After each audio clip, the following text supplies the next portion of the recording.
Well, get set to fork over a little more cash before you can pick up your dinner fork. Food prices, as we've been telling you, are expected to jump in Canada by as much as 7% over the next 12 months.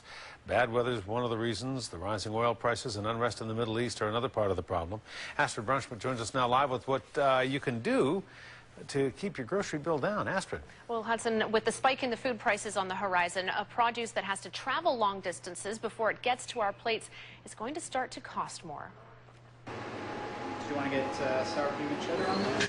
What you eat could soon cost you more. Economists predict the price of food could jump between 5 and 7% this year. Blame the spike in oil prices for an increased cost in transportation and bad weather for the bad crops around the world. The prices on tomatoes, they went way up. It was just because of all the weather conditions down in Mexico, the really severe winter. So normally we were using the beefsteak tomatoes. We decided to switch over to the Roma tomatoes.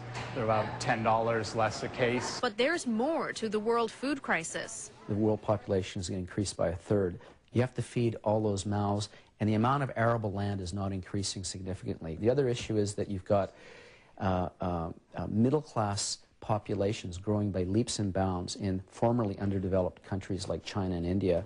They're wanting to eat like we do in the West. Third thing is that with the unfortunate idea of growing biofuel on agricultural land, what we're now doing is pushing food off that land and growing fuel. Some analysts predict that the global rise in food costs will actually encourage us to buy produce that's grown a little closer to home.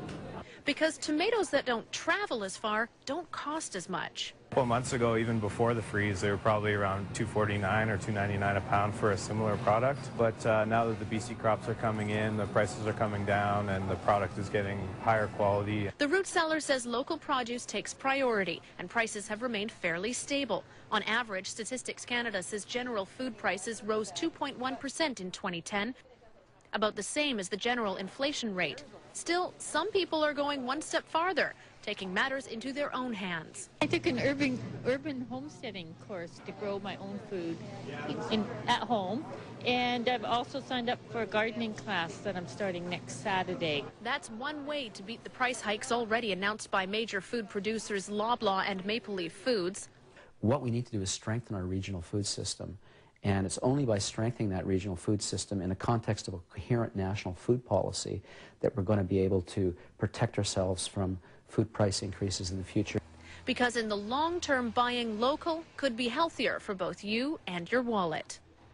Now, many of us have noticed the biggest jumps have been in key commodity ingredients such as wheat, corn, sugar, vegetable oil. Those have gone up as much as 50 to 100% over the last year at a near record rate. The costs of those staple items, Hudson, are forcing food companies to raise their rates. Bakery company George Weston has already planned to charge 5% more for its products.